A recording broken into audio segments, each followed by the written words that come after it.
이번 학기는 창세기 1장부터 11장 원역사라고 그럽니다. 이제 원역사 원래 세상이 어땠는가, 사람은 도대체 어떤 존재였는가, 이제 이런 말씀들이 기록되어 있어서 지난 학기는 우리 청년들에게 주시는 말씀인 것 같다라고 제가 이렇게 묵상하다가 이렇게 마음에 주시는 말씀들을 이렇게 신구약에서 선택해서 이렇게 말씀을 드렸는데, 이번 학기에는 그냥 딱 창세기 1장부터 11장까지 이제 말씀을 전하면서 이게 좀 청년들의 삶에 좀 약간 좀 거리감이 있나, 제 스스로 좀 이런 염려를 좀 많이 하면서 사실은 이번 한 학기를 지내왔습니다. 지난 학기보다 여러분 이렇게 좀 반응이 지난 학기가 훨씬 더 좋았지 않나 이런 생각이 들어가지고 이게 좀 동떨어져 있나 이런 생각을 좀 하기도 했는데, 오늘 아침에 교수님 한 분이 저에게 이제 문자를 보내셨어요. 저는 개인적으로 이번 학기 창세기 말씀 시리즈가 너무너무 좋았습니다. 평소 궁금했던 문제가 많이 풀렸습니다. 다음 학기 해와 같이 빛나는 얼굴로 뵙겠습니다. 목사님 행복하고 건강하십시오. 이렇게 문자를 보내주셨는데, 아마 여러분이 과학을 배운 분들이기 때문에 과학과 충돌하는 게 뭐 너무너무 많죠. 그래서 이런 의구심을 아마 많은 분들이 가졌던 것 같은데, 우리 여기 교수님처럼 성서는 과학책도 아니고 역사책도 아니고, 역사적인 팩트를 기록한 역사책도 아니고, 실험에서 나오는 결과를 기록하는 과학책도 아니고, 이것은 신앙의 책입니다라고 하는 것을 첫째 시간에 전제하고 우리가 이 말씀을 읽었어요. 그래서 아마 이런 표현을 해주시는 것 같아요. 굉장히 의구심이 많고 질문이 많았는데 이번 학기 굉장히 많은 부분들이 해결되었다고 이렇게 말씀해 주셔서 또 그런 대로 이렇게 또 의미가 있었지 않나 이런 생각을 하게 됩니다. 오늘은 이제 원역사에서 가장 마지막 부분인 창세기 11장의 바벨탑 이야기입니다. 우리가 잘 알고 있는 이야기인데, 이 구약주석가 이학 교수님은 바벨탑 이야기의 핵심은 인간의 본성에 관한 말씀이다 이렇게 말씀합니다. 굉장히 우리가 생각했던 거하고 좀 다르죠. 바벨탑 이야기의 핵심 메시지가 뭐냐? 인간의 본성에 관한 거다. 근데 인간의 본성에 관한 말씀이 원역사가 다 인간의 본성에 관한 거다 이렇게 설명을 합니다. 그러니까 본래 인간은 어땠는가? 인간이 가지고 있는 본성이 중에 어떤 게 있는 건가? 여러 가지겠죠. 다양하겠죠. 그런데 원역사가 가장 주목하고 가장 강조하는 본성이 있는 겁니다. 그거 하나를 딱 붙잡고 지금 1장부터 11장까지 계속 오고 있는 거예요. 인간의 본성이 얼마나 다양하겠습니까? 그죠? 선한 면도 있고 악한 면도 있고 굉장히 다양하죠. 기쁜 부분도 있고 뭐 슬퍼하는 부분도 있고 뭐 굉장히 다양하지 않습니까? 근데 원역사는 인간의 그 본성 중에 딱 한 부분만 붙잡고 지금 말씀을 하는 겁니다. 왜 그러냐면 그게 가장 인간의 본성 중에서 우리가 중요하게 보아야 한다라고 하는 거죠. 이게 원역사의 가장 핵심 메시지라고 볼 수 있어요. 이렇게 말씀합니다. 도시와 탑의 건설 사건은 그 주제는 인간의 본질과 본성에 관한 것인데, 이것은 전체 원역사의 중심 주제이다. 그래서 오늘 마지막인데 원역사를 통해서 인간의 본성에 이런 게 있구나, 이거 우리가 깨달아야 되는구나, 이거 우리가 굉장히 의식해야 되는구나, 이거 우리가 굉장히 케어해야 되는구나를 우리가 좀 봐야 되는 이제 그런 상황인 거죠. 요약해 보면, 돌아보면 그렇잖아요. 아담과 하와가 보여준 본성이 뭐였냐면 하나님처럼 되어서 눈이 밝아가지고 선과 악을 알아서 너는 선해, 너는 악해 이렇게 판단하려고 했던 본성을 창세기 3장에서 보여줬잖아요. 하나님처럼 되어서 이렇게 아예 표현이 되어 있습니다. 하나님처럼 되어서, 하나님처럼 되려고 한 게 인간의 대표적인 본성이다라고 말씀하는 거죠. 그리고 카인으로 가서는 동생 아벨을 죽이죠. 자기가 하나님이 되어가지고 하나님의 생명을 막 자기 마음대로 막 한 거죠. 이걸 우리가 지배라고 하는 건데, 생명을 막 자기 마음대로 해서 막 죽였어요. 이거 뭐냐면 자기가 하나님이라는 말이에요. 그러니까 카인을 통해서 보여주신 본성도 하나님처럼 되려고 한 겁니다. 그리고 나가서 이제 사람의 딸들이 신의 아들들과 결혼을 했죠. 왜 신의 아들과 사람이 결혼을 하죠? 신이 되려고 하는 겁니다. 그러니까 이 부분도 계속해서 지금 인간의 본성 중에는 신이 되려고 하는 이 부분이 있다라고 하는 거고, 이것이 죄다라고 하는 게 원역사의 핵심입니다. 자꾸 우리가 죄를 딴 거를 얘기하지 말라는 거예요. 딴 거를 얘기하면은 이게 묻힌다는 거죠.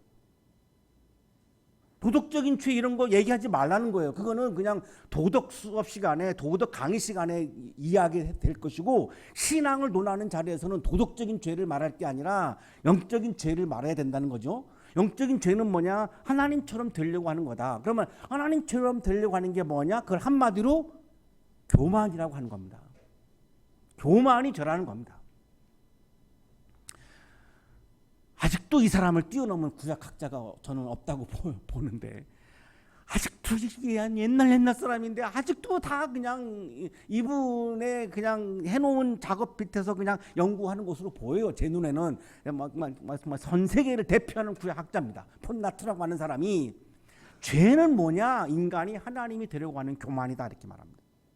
인간의 타락, 하나님으로부터의 인간의 현실적 분리를 바로 이 영역에서, 즉 도덕적인 악, 인간 이하의 존재로서의 전락에서가 아니라 도덕적으로 인간 이하인 사람들이 있잖아요. 우리 주변에. 그죠? 도덕적으로 막 이렇게 아주 야, 이거 정말 인간도 아니야. 사람도 아니야. 인간 이하네. 이렇게 느낌 받는 사람들이 있잖아요. 이게 뭐예요? 도덕적인 거거든요. 그게 아니라는 거예요. 성경이 말씀하시는 죄는 그걸 말하려고 하는 게 아니라, 그게 죄가 아니라는 말이 아니라 그거를 말하려고 하는 게 아니라는 거죠. 성서가 말씀하려고 하는 거는 거인주의, 인간의 교만이라고 부를 수 있는 영역에서 일어났고, 성서가 말씀하시는 죄는 교만을 말하는 거라는 거예요. 이 교만이 뭐냐? 하나님처럼 되어서 다른 사람을 지배하려고 하는 거. 사랑을 실천해서 섬기고, 사랑을 실천해서 겸손한 마음으로 사랑을 실천하는 그런 태도가 아니라, 내가 너를 내 마음대로 하려고 하는 거, 좌지우지하려고 하는 거, 지배하려고 하는 거. 세계전쟁을 일으킨 사람들이 다 이런 마음으로 세계전쟁을 일으킨 거죠. 세계를 다 내 마음대로 하고 싶었던 거거든요. 이걸 말하는 거죠. 20세기 최고의 신학자로 인정받는 사람이 칼 마르트입니다. 물론 뭐 동의하지 않는 사람도 있겠지만 80~90%는 동의할 것 같아요. 제가 볼 때는. 최고의 신학자인 칼 마르트도 죄의 본질이 뭐냐? 하나님처럼 되려고 하는 거다 이렇게 말합니다. 인간의 죄는 바로 인간의 교만이라는 것이다. 죄란 총체적으로 볼 때 결국 교만이다. 이거를 얘기 안 하고 자꾸 우리가 무슨 이런 그런 드링킹, 스모킹 이런 거로 막 교회에서 강조하는 바람에 핵심적인 죄는 그냥 밥 먹듯이 해버리게 되는 거죠. 내가 스모킹 안 하고 드링킹 안 하고 그러면 나는 구원받아. 근데 교만한데 어떻게 구원받아요? 거기에 막 신경 쓰고 집중하면서 교만한 죄는 그냥 밥 먹듯이 막 범하게 되는 이런 어처구니 없는 상황에 우리가 빠지게 되는 겁니다. 도덕적인 죄가 중요하지 않다는 말이 아니라 원역사가 강조하는, 창세기가 강조하는 죄는 교만을 말하는 겁니다. 교만해가지고는 우리가 하나님과 가까워질 수가 없다는 겁니다. 교만해가지고는 그리스도인의 건강한 삶을 신앙인으로서 살 수가 없다는 거죠. 이게 일단 전제돼야 된다는 거예요. 겸손이 전제돼야 된다는 거예요. 그래서 우리 건화기념에도 근면, 정직, 겸손, 봉사가 있는데, 이 겸손이 우리 건화기념의 클라이막스인 거예요. 겸손하지 않은데 어떻게 사랑을 실천합니까? 겸손하지 않은 사람은 사랑을 실천할 수가 없잖아요. 이게 핵심이라는 거예요, 이게. 하나님은 우리와 같이 드셨고 우리와 같은 분이시다. 높은 데 있는 하나님이 우리와 같아졌어요. 왜? 겸손하게. 우리와 같아졌어요. 비천한 인간이 되셨다고요. 그게 예수님이잖아요. 인카네이션 한 거죠. 그런데 우리는 오히려 하나님 같이 되려고 하고 자기 자신이 하나님이 되고자 한다. 그래서 세계적인 니체 역사가 유발 하라리까지 요즘에 와서까지 다 돌스토옙스키 다 작품과 이 사람들의 저서 속에서 계속 하는 얘기가, 인간의 가장 위기는 하나님이 되려고 하는 거다. 신이 되려고 하는 거다. 전 세계를 지배하려고 하는 거다를 계속 얘기해오고 있어요. 지금까지도 하고 있어요. 유발 하라리까지도. 왜? 이게 본질이기 때문에 그런 거예요. 근데 이게 우리가 그리스도인이 이걸 놓치면은 큰일 나는 거잖아요. 저는 우리 학교에 와서 우리 채플에 참여하시는 교수님들을 볼 때마다 너무너무 나는 참 감사하고 고맙고 막 감동을 많이 받아요.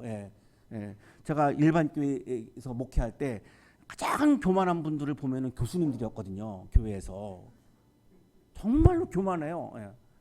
본인이 항상 최고야. 모든 분야에서 자기 전공 분야에 대해서 그렇게 생각하는 거는 존중하는데 딴 분야까지도 다 자기 말만 옳아. 이런 특징을 가지고 있어요. 내가 교회에서 만났던 교수님들을 보면. 그래서 우리 학교에 오면은 야, 이런 분들 속에서 내가 어떻게 살까 걱정했는데 한 분도 없어. 여기는 그런 분들이 너무너무 겸손하세요. 그게 아름다운 영성입니다. 겸손한 게 최고의 영성입니다. 이게 안 되고는 내가 신앙인이라고 말하기가 어려워요. 오늘의 성서 본문도 사람이 하늘에 닿는 탑을 세워요. 왜 하늘까지 닿는 탑을 세워요? 그 힘들게. 하나님의 영역을 침범해 들어가서 하늘에다가 내 집을 지으려고 하는 거예요. 왜 하늘의 집이 자기가 필요하죠? 내가 하늘의 주인이라는 거예요. 하늘의 주인이 뭐예요? 하나님이잖아요. 그럼 왜 거기까지 일부러 여기서 그냥 살지? 왜? 그래야 전 우주를 지배할 거 아니에요. 하늘의 주인이 되어야, 땅의 주인은 하늘의 주인이 될 수가 없으니까 하늘의 주인이 되어야 온 우주의 주인이 될 거 아니에요. 이게 상징하는 게 그거예요. 하늘에 닿는 탑이라고 하는 상징이 하늘에다가 내가 내 집을 짓고 내가 주인이 되어서 전 우주를 지배하겠다는 겁니다. 이게 뭐예요? 이게 교만이에요.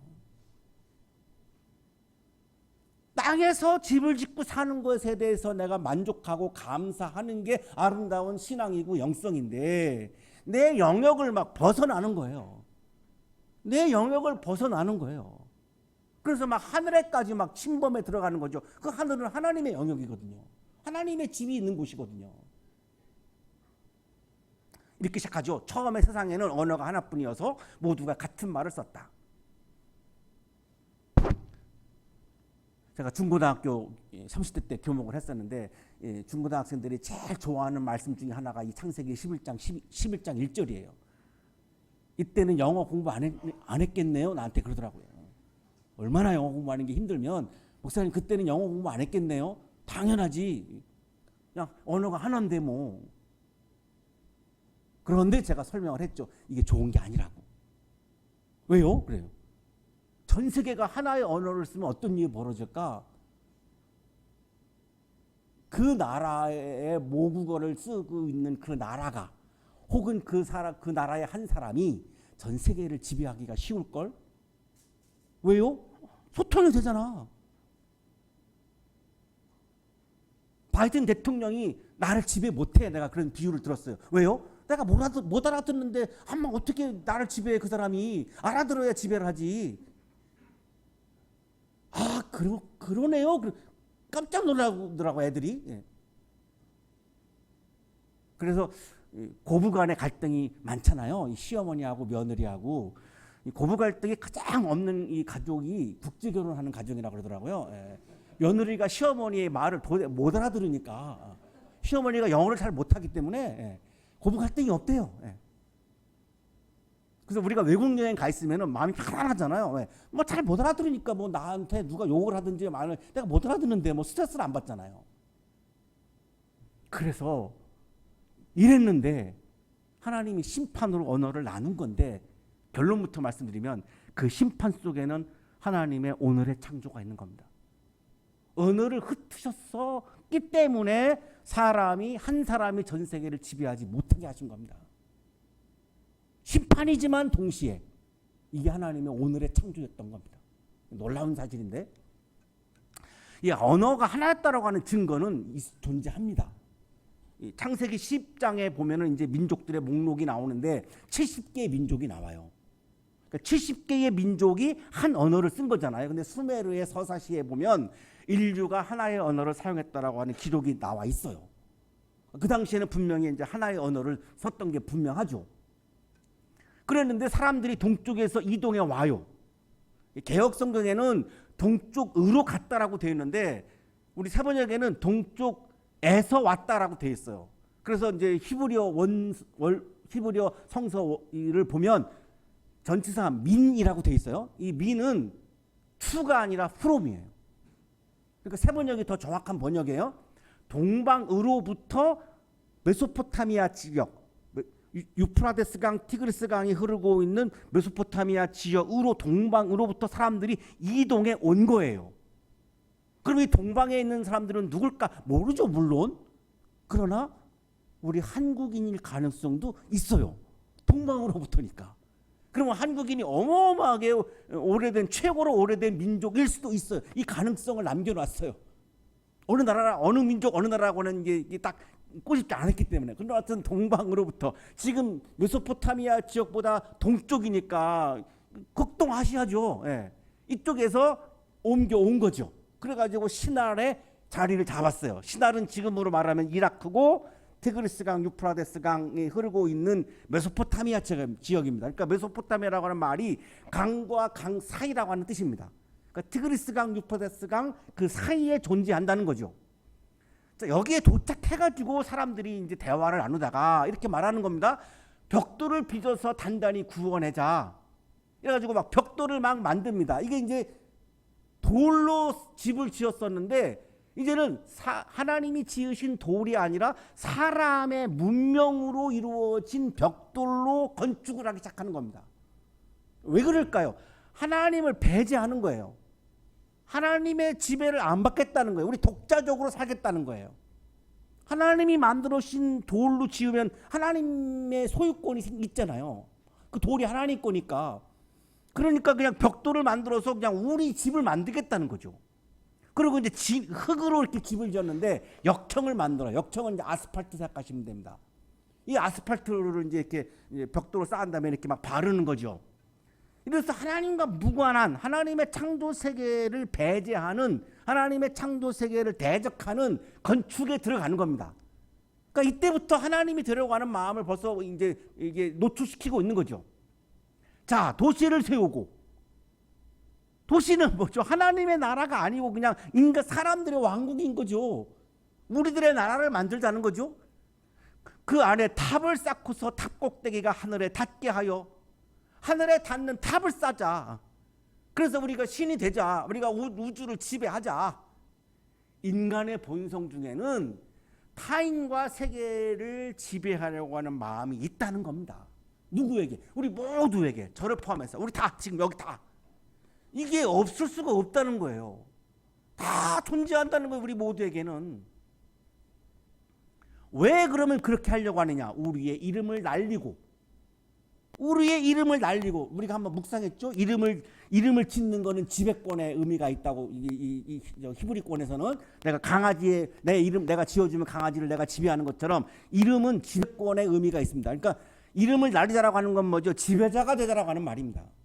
우주를 지배하는 지배자가 되자. 온 땅 위에 흩어지지 않게 하자. 하나님이 생육하고 번성하라 그랬잖아요.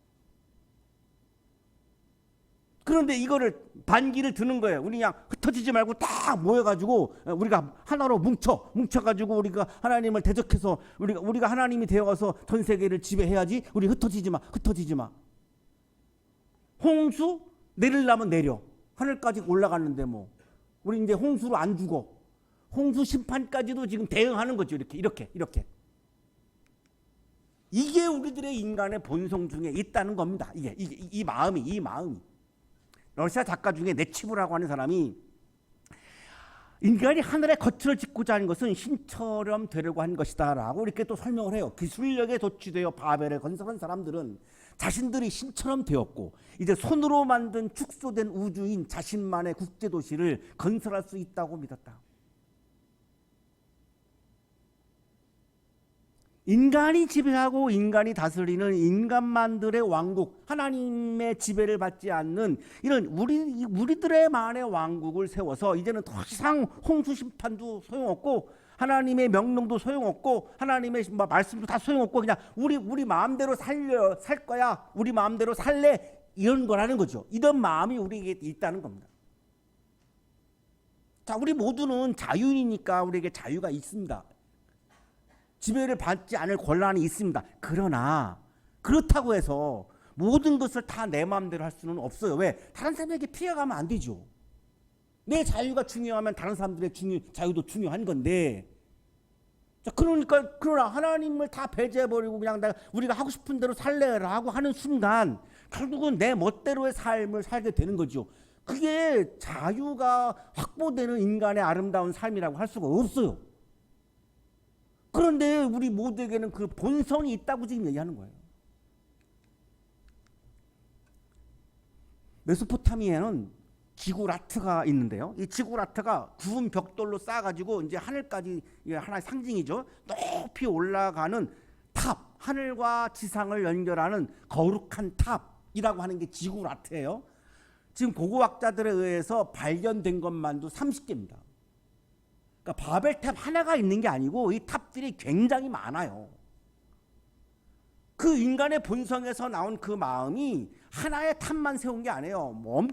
발견된 것만 30개니까 발견되지 않은 것까지 하면 엄청 많을 거 아니겠습니까? 굉장히 많은 막 탑들을 세운 겁니다. 하늘에 닿는 이 지구라트라고 하는 탑을. 그 중에 하나가 바벨탑인데, 바벨탑이라고 하는 이름은 바벨로니아에 있는 지구라트다 이런 의미예요. 근데 이 바벨이라고 하는 말이 이제 혼란이다 이런 뜻이거든요. 그러니까 하나님이 이제 내려오신 거죠. 이걸 보시다가 이제 내려오셨어요. 그리고 말씀합니다. 보아라, 만일 사람들이 같은 말을 쓰는 한 백성으로서 이렇게 이런 일을 하기 시작하였으니 이제 그들은 하고자 하는 것은 무엇이든지 하지 못할 일이 없을 것이다.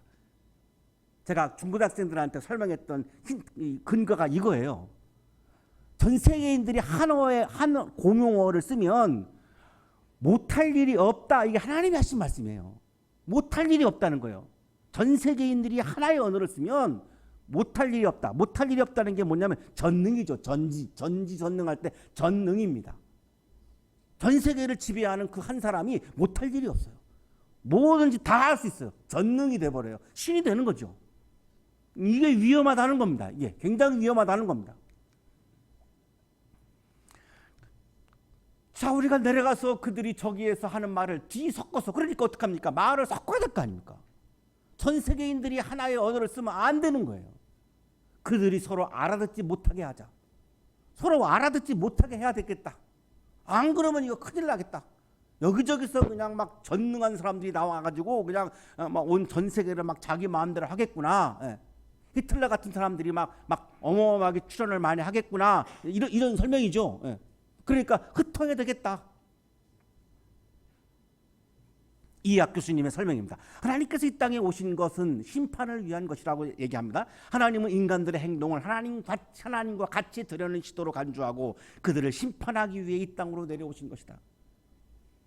하나님처럼 되려고 하는, 인간이 신이 되려고 하는 교만함, 그 본성, 이거를 보시고 이거를 심판하기 위해서 내려오셨다는 거죠. 근데 심판의 내용이 뭡니까? 언어의 다양성입니다. 언어의 혼잡입니다. 그래서 여러분이 영어 공부하는 수고로움이 생긴 겁니다. 그런데 여러분 잘 하시니까 얼마나 다행스러워요. 그래야 한 사람이, 한 나라가 다른 나라와 다른 나라의 사람들을 지배하기가 어려워지니까. 주님께서 거기에서 그들을 온 땅으로 흩으셨다. 그래서 이제 한 곳에 모여있던 사람들을 막 흩으십니다. 그러니까 전 세계로 이제 사람들이 퍼져 나가는 거죠. 그래서 막 여기저기서 이제 국가가 막 생기는 거죠. 그래서 그들은 도시 세우는 일을 그만두었다. 우리가 주목할 부분이 있습니다. 그만두었잖아요. 세우던 탑과 도시를 하나님이 부수시지 않습니다. 결론에 가서 제가 말씀드릴 건데 이거 굉장히 주목하실 필요가 있습니다. 우리 청년들이 이 도시와 탑을 하나님이 허물지를 않으십니다. 여기서 그냥 중단을 했는데 그냥 놔두십니다. 왜 그랬을까?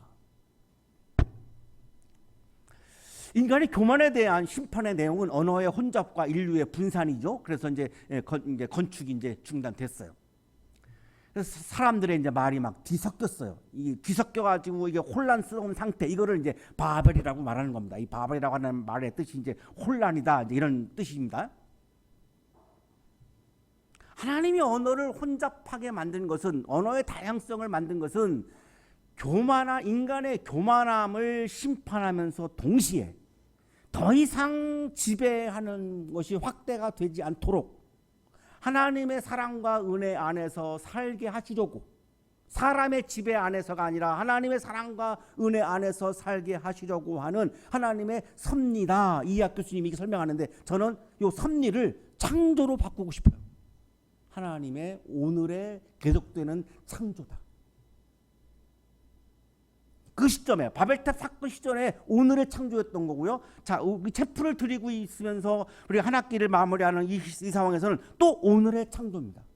하나님은 우리를 한 사람의 지배를 받지 않고 하나님의 사랑과 은혜 안에서 살게 하시는 창조를 하시는 겁니다.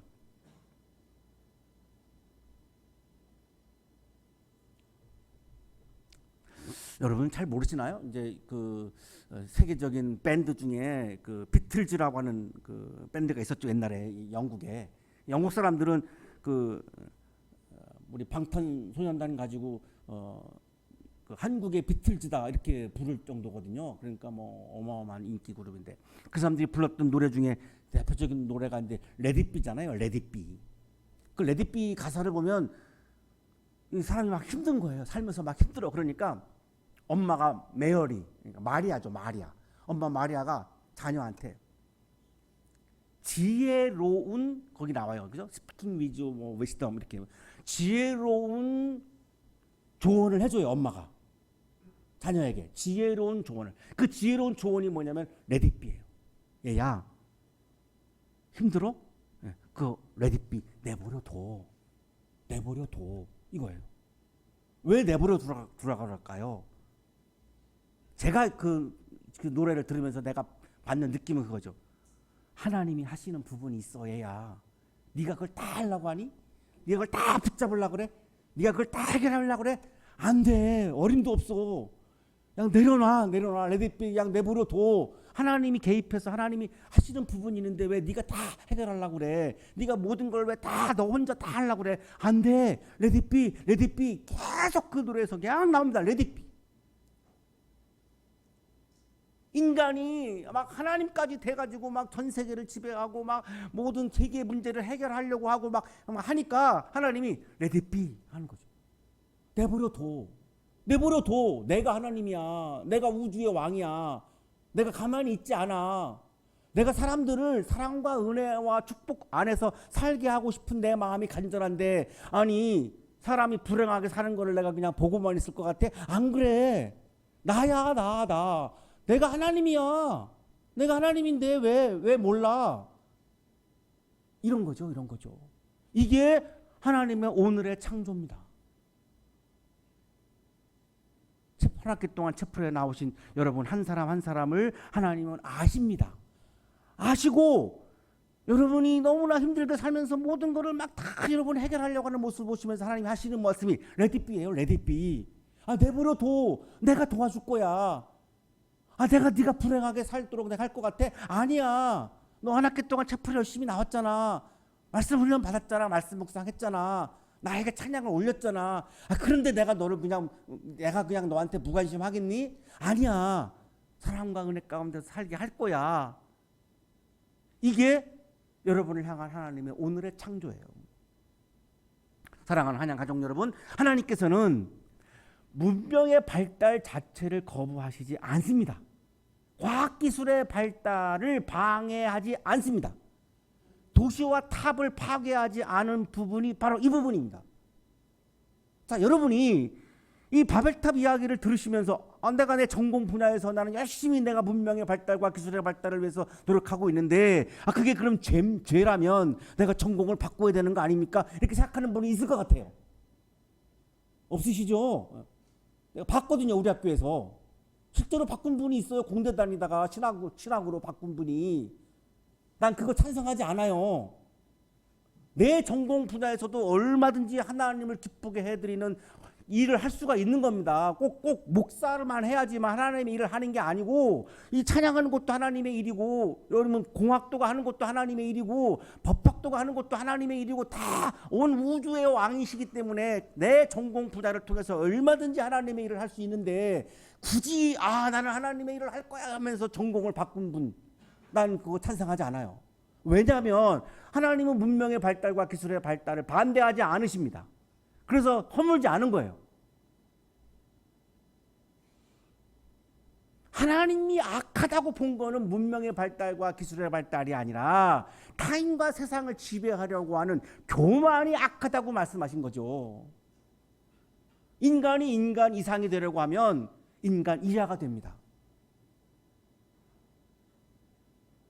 제가 설교문을 쓰면서 쓰고 나서 야 이거 너무 멋있는 문장 같다 이런 생각을 했는데 여러분 반응이 하나도 없으시네요. 인간이 인간 이상이 되려고 할 때 인간 이하가 된다. 멋있잖아요.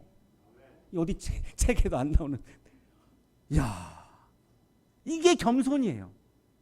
여러분 방학 동안에 문명의 발달과 기술의 발달을 위해서 열심히 노력하세요. 여러분 전공 분야에 대해서 열심히 노력하세요. 그 결과물을 가지고 겸손하게 교만에 빠지지 마시고 겸손하게 세상을 위해서 하나님의 영광을 위해서 사람들의 아름다움 행복을 위해서 헌신하고 기여하시면 하나님께서 너무너무 기뻐하십니다. 전공 바꾸지 마세요. 우리 모두 방학 동안에 여러분 전공 분야에 대해서 열심히 그동안 바빠서 못했던 분야들 다 보충하시고 더 깊이 또 공부하시고 독서하고 노력하시고 우리 내년 봄학기에 우리 모두 성장한 모습으로 각기 전공 분야에서 아주 성숙한 모습으로 우리 반갑게 봄학기에 만나게 되기를 간절히 축원합니다.